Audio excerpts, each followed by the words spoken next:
Oi, tudo bem? Nós vamos agora fazer a segunda parte de cinética química. A atividade 4 foi a primeira parte, vocês viram fatores que afetam a rapidez de uma reação. Agora a gente vai ver a outra parte de cinética química. Vou passar para vocês alguns slides que vai falar sobre teoria das colisões. Tá?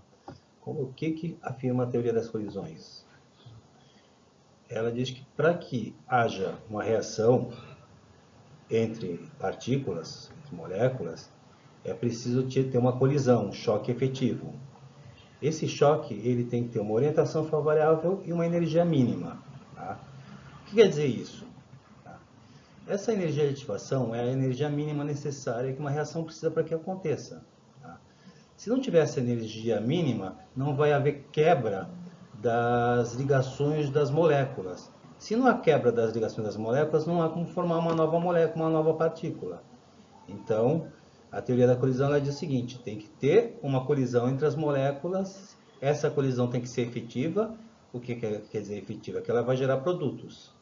E para isso que aconteça, ela tem que ter uma orientação favorável e uma energia suficiente, acima da energia necessária, a energia mínima, né? Energia de ativação. Após o rompimento das ligações, com essa colisão, você tem a formação do complexo ativado. O que é o complexo ativado? É uma transição entre os reagentes e os produtos. Quando existe a colisão, essa colisão está havendo a quebra das ligações anteriores das moléculas e vai haver a nova formação de novas ligações. Então, esse complexo ativado ele é um estado de transição. A reação, para ela começar, ela precisa de uma energia, essa energia de ativação. Após essa energia de receber essa energia de ativação, a reação ela acontece por si só. Ela precisa da energia inicial, tá? Se for uma reação exotérmica, digo. Após essa energia inicial, que é a energia de ativação, ela vai acontecendo por si só. Então, choques eficazes ou choque efetivo, o que é isso? É o que eu falei anteriormente, ela tem que ter orientação adequada e energia suficiente. Então, aqui, ó, orientação adequada. Vocês estão vendo o A e B, são os reagentes, A e B. Esses reagentes A e B, que são essas bolinhas aqui, o reagente A são 3 bolinhas amarelas e uma bolinha azul, e o reagente B é uma bolinha vermelha e uma bolinha amarela, eles vão formar os produtos, que é o produto C e D. Então, o produto C é 2 bolinhas amarelas com uma bolinha azul. E o produto D, 2 bolinhas amarelas e uma vermelha. Então, para que haja a reação, os reagentes precisam ter uma colisão e formar os produtos. Essa colisão tem que ter orientação adequada. Orientação adequada. Então, deixa eu destacar aqui. Orientação adequada. Gente. Então, essa orientação adequada, ela é dessa forma aqui.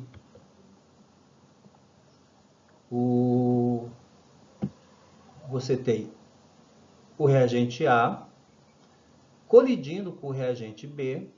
Essa colisão, vocês vejam só, ela só vai ser efetiva se a bolinha amarela do reagente A tocar na bolinha vermelha do reagente B.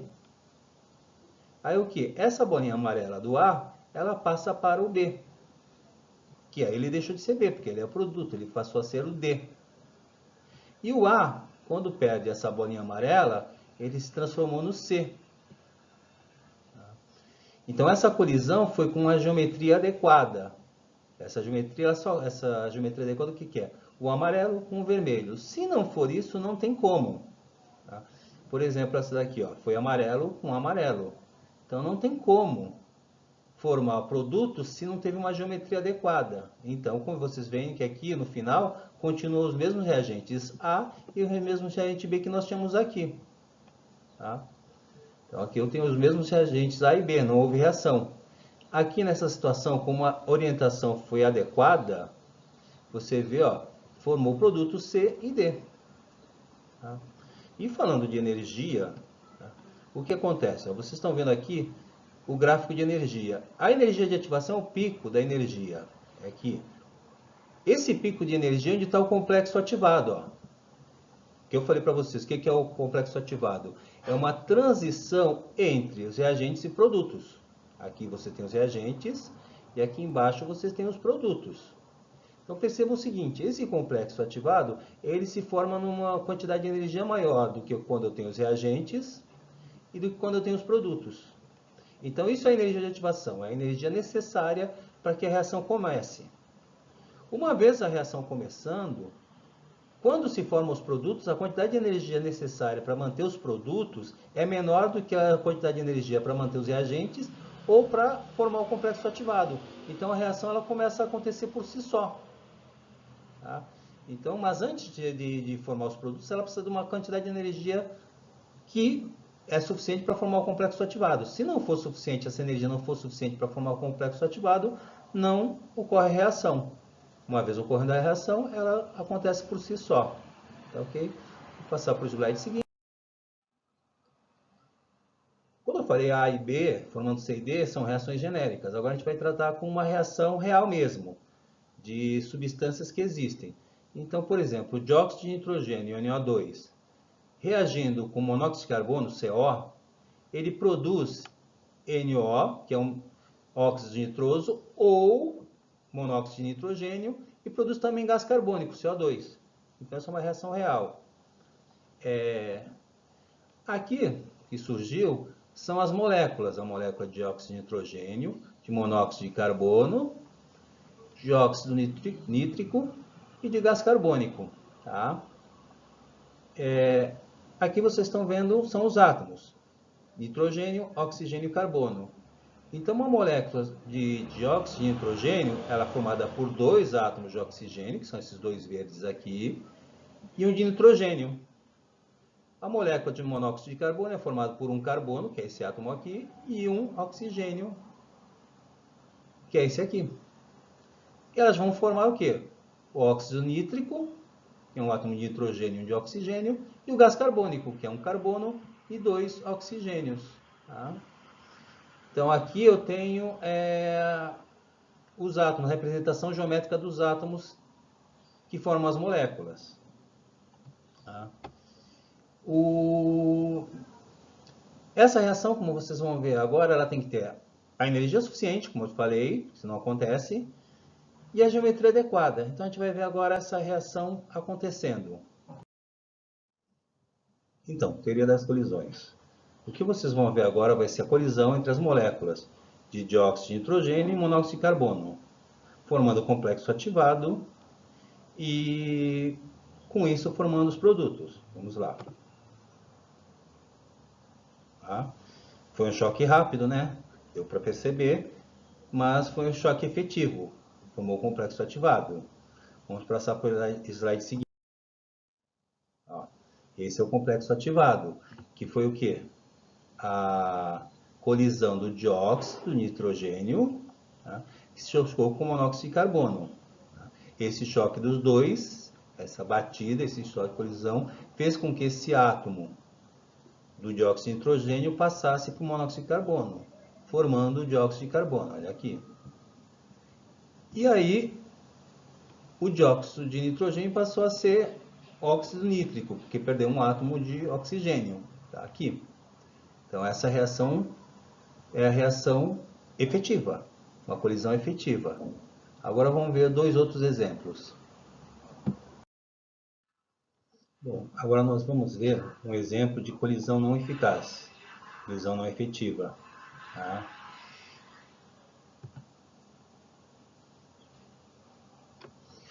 Percebam que não houve a formação do monóxido de nitrogênio, do óxido nítrico. Continuo com o dióxido de nitrogênio aqui e também não formou gás carbônico. Continuo com o monóxido de carbono aqui. Por que isso aconteceu? Essa reação, aliás, essa colisão, ela não teve a orientação adequada, ela teve uma orientação inadequada. O que é uma orientação inadequada? Vocês percebam que o que está colidindo aqui são os 2 átomos de oxigênio. Na anterior, tinha colidido o átomo de oxigênio com o átomo de carbono. Tá? Como a colisão aqui aconteceu entre dois átomos de oxigênio, não tem como formar o produto. Quem tem que colidir com o átomo de oxigênio é esse átomo aqui, que é o carbono. Tá? Então, houve uma orientação inadequada. Como essa orientação inadequada não formou produtos, continuo com os meus reagentes iniciais. Tá, ok? Agora vamos passar para outro slide. Então, continuando na teoria da colisão, agora esse outro exemplo de colisão ineficaz.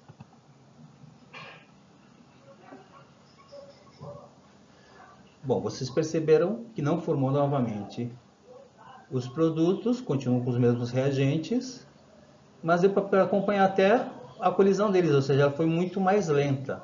Isso significa que a energia da colisão não foi suficiente para quebrar essa ligação entre o átomo de oxigênio com nitrogênio e formar uma nova ligação de oxigênio com carbono aqui. Vocês perceberam, foram bem mais lentas, ou seja, a energia cinética, a energia do movimento, nessas duas moléculas foi pequena. Então, faltou energia nessa colisão, não teve energia suficiente.